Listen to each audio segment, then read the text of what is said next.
My name is Paul Hillier from Tactix. This session really is going to be all about the incredible power that IntelEdge provides. I'm the warm-up act and the closing act as the client case study on this project before I turn it over to the folks that really know what they're talking about. So what I wanted to do was set up, take 90 seconds, describe what the business problem was, because I think that's something that we've heard time and again over the course of the morning, and we'll hear this afternoon and tomorrow.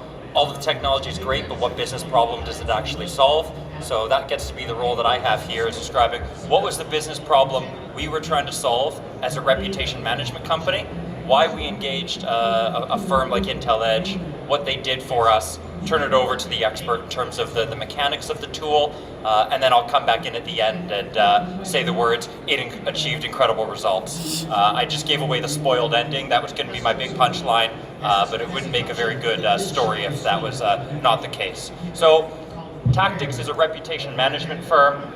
We represent clients in a number of different highly regulated sectors, most notably chemistry and chemical companies. So I say that because we work with some of the most conservative, risk-averse, and least likely to try new technique companies around. And what we found was, as we were working with this client, and we've had them as a client for 23 years now, they were facing a unique challenge unlike they'd had in recent years. There was a dedicated opposition group that was dedicated to raising problems with one of their products. They were making up different stories, some of which were accurate, some of which were expanded, some of which were just outright inaccurate. And so really what we needed to do was launch a full reputation management campaign to debunk what was being said, address what was being said that had some validity to it, and really understand where the threat was going to come next. So that's really the grounding. We put forward 3 different must-haves or critical success factors for the IntelEdge group.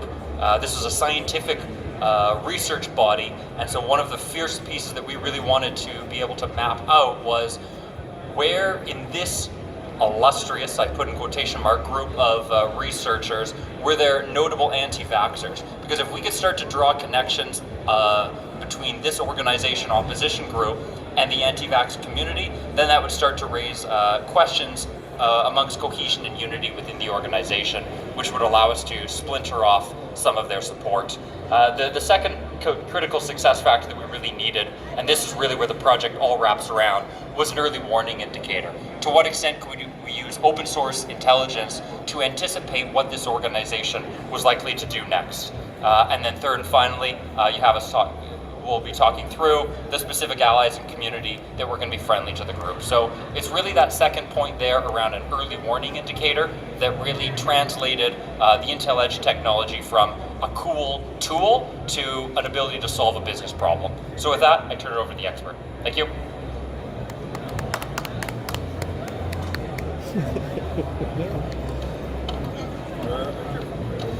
All right, thanks, Paul. So good morning, I'm Krishna, Director of Research and Analysis at IntelEdge.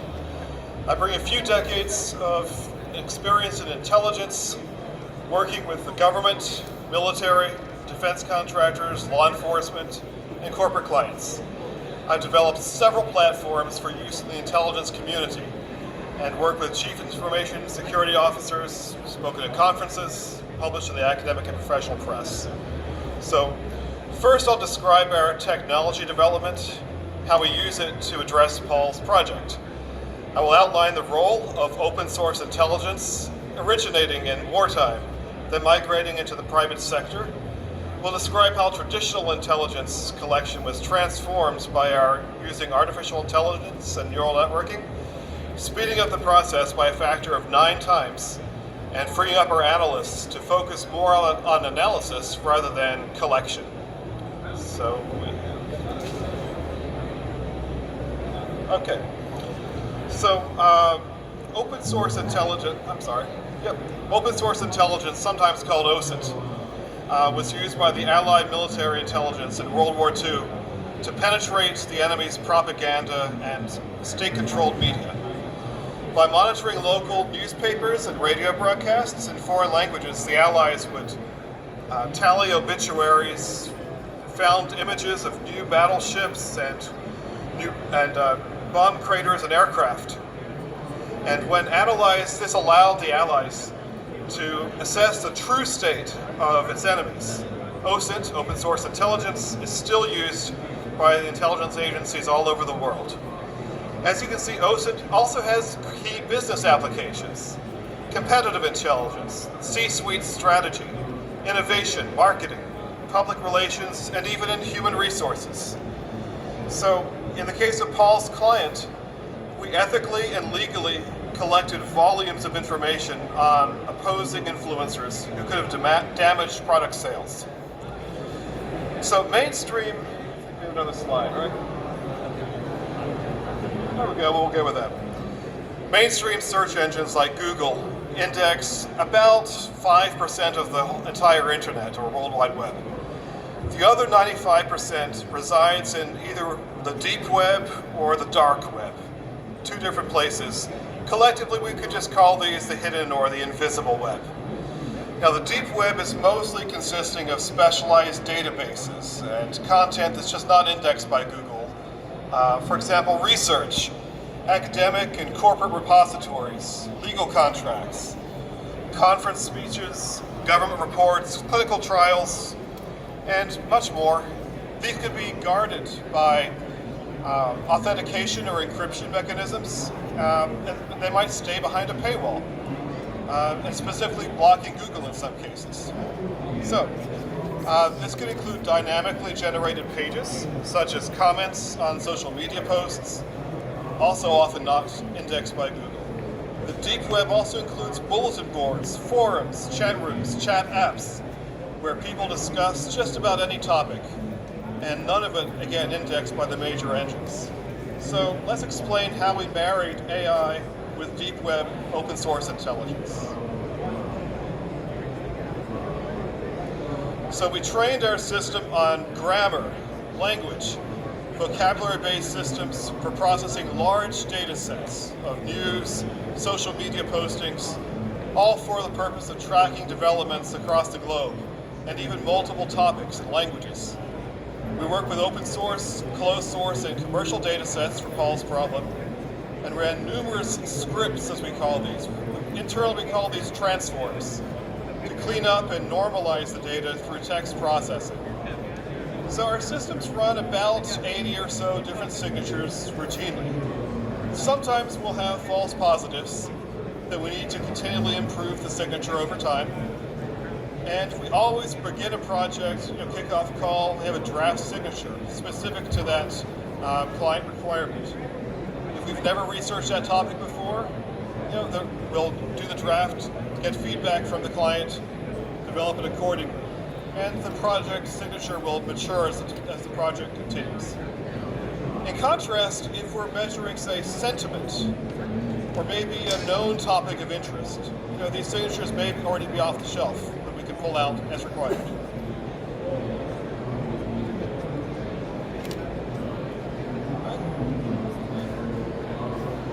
Further ahead than I realized. Excellent. Okay, so another application we use extensively is image matching and image recognition, two different technologies, again, both with images. This could involve training the system on a specific person, groups of people, but we also train on things like vehicles, logos, aerial imagery, satellite imagery, and so on. We'll obtain these, whether it's from still imagery or full motion imagery, and train the models to recognize specific individuals, corporate logos, whatever's required.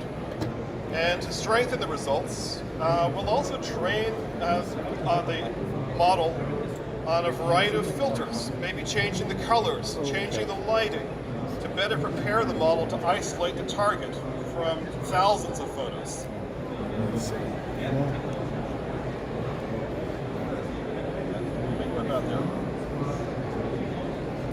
All right. So to test our image system, we typically operate on an 85% likelihood to match or resemble the person we're trying to identify.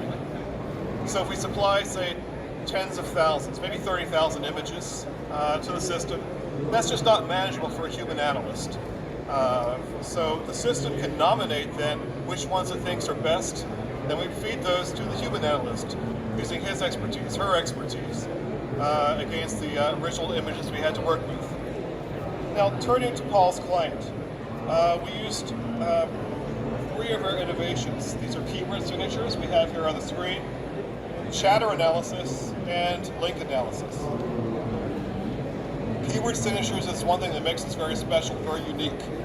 So it dramatically surpasses what a traditional search engine can handle. What I mean is our system can handle up to 10,000 keywords, phrases, jargon, misspellings, unlike, say, a traditional search engine which caps out at 32. As a result, we can also create tons of filters to say all these results, what of the following is in there, I don't want to see it. It saves tremendous time as a result of the platform. Now, often social media chatter is unfiltered, spontaneous, usually unstructured. Our chatter analysis and collection platform allows us to overlay analytic criteria over the chatter to describe structured clusters of activity that point to indicators and warnings of impending events. So we think back to Paul's example of the chemical company, trying to develop indicators and warnings of what might threaten the business, threaten their technology. We'll use natural language processing to extract entities from large data sets, permitting the discovery of new insights. This platform also filters out troll and bot activity. And we also leverage link analysis, showing personal relationships, maybe across people networks, often exposing relationships that are not apparent in the public record. It's very useful when conducting due diligence.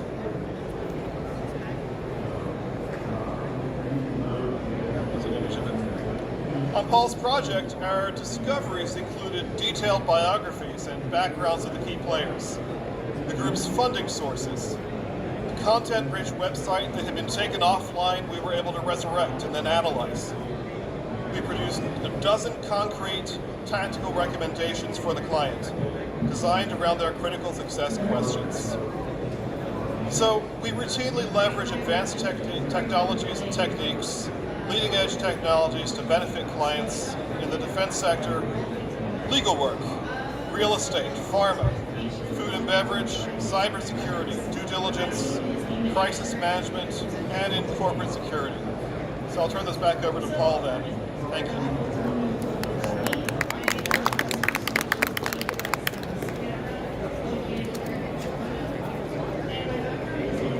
Wonderful. All right, there are more people listening in than there were at the beginning of the presentation, so I can still get to do you're able to hear us in the back. Yep, there we are. Thank you very much. All right, well, Krishna set up the tool in terms of what IntelEdge brought from a technical capability, from a problem-solving capability. So I wanted to wrap it up with 2 slides here in terms of what we actually got and what it actually did. I think consistently the 2 questions that a business leader is most likely to ask of, that's great, we understand the black box a little bit more, but what does the black box actually kick out, and what business problem does it actually solve? So in terms of what the tool actually kicked out, Krishna started to mention a lot of the biographies that we got that were built from an incredible amount of data that was not easily discoverable. The 20-page profile on the chief executive officer of the organization was invaluable to understand where those connections were that he had with other communities, potential conflicts of interest that he may have had over the course of his career, to really understand how that organization would likely unfold and how it would engage with its opposition, our clients. The broader board of directors that it had was 20 different members. It was a 20-person board of directors that IntelEdge was able to give us a detailed biography, again using open source information, but not, shall we say, the curated biography that someone puts on their classic board of directors or independent director page. So that type of information, again, let us understand what the likely actions that the organization were going to take would be, and then finally being able to comb through a number of different financial databases, be able to see where the organization's funding sources were, who the donors were, and again, get an understanding as to the likely activities of opposition organization by understanding who their funders and their donors were. Those are three pretty important tactical outputs that we were able to provide onto our client and analyze to get at what the organization was actually doing. I promised I'd end again once on what the actual business value was that we were able to provide to the client as a result of IntelEdge. And I promised a few moments ago that it would all revolve around this early warning indicator. That when we run reputation management campaigns, we're not expecting to be able to see 12, 18 months into the future. We're not able to expect to be able to see around every corner. What we need is an early warning trigger. We need to be able to see what's likely to occur in a relatively short period of time in advance. And I think that's one of the things that was most valuable around IntelEdge, was connecting with what our business need was with what was actually possible.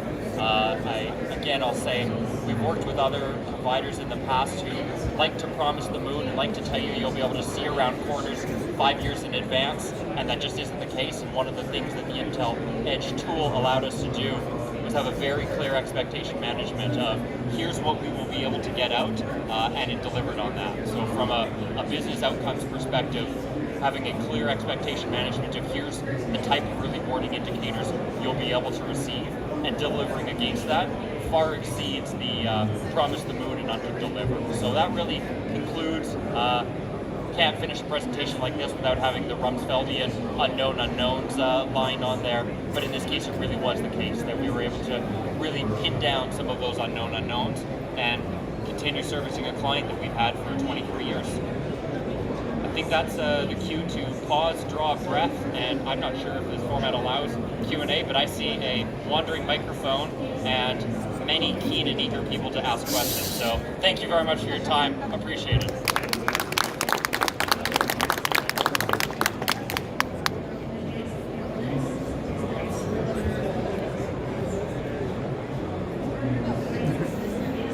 And I'm not offended if you ask the question to the expert who actually knows what he's talking about. In terms of the ability of the platform to work through like social media chatter and stuff like that, is that mainly like Twitter data, or is it able to pull like information insights from like other social media sources too that might not be so public? No, okay. All right, so the question was, can we go beyond Twitter data to other social media platforms? And yeah, the answer is a definite yes. In fact, we break out social media into three categories. We call them social media 1.0, 2.0, and 3.0. Let's just think for a second. 1.0, think back to the bulletin boards, the forums, chat rooms. Those are still around. We don't think of them as social media now, but honestly they are. And so we absolutely scour those routinely. Additionally now, social media 2.0. I'll call that the corporate social media. Twitter, Facebook, Instagram, all those. And absolutely go through those. But now social media 3.0, what is that? Well, really since the Cambridge Analytica, there's been a shift towards decentralized, right? And so there's been that huge migration, and we live in that space as well. So in really 1.0, 2.0, 3.0, we scour those as required. Great question. Thank you. You bet.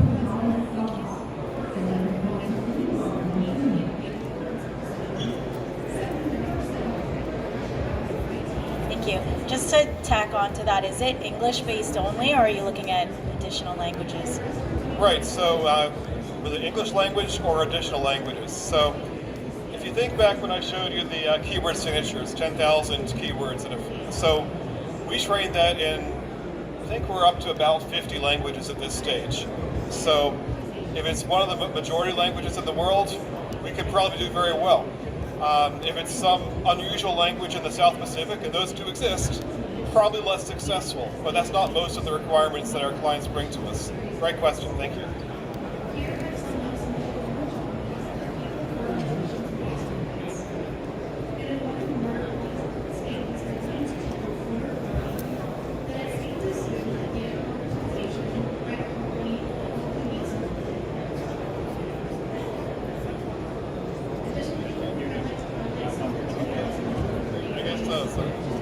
Well, I believe this concludes our presentation then, unless there's any last ones. You can find us at the booth here for IntelEdge right next to you. And thank you for coming.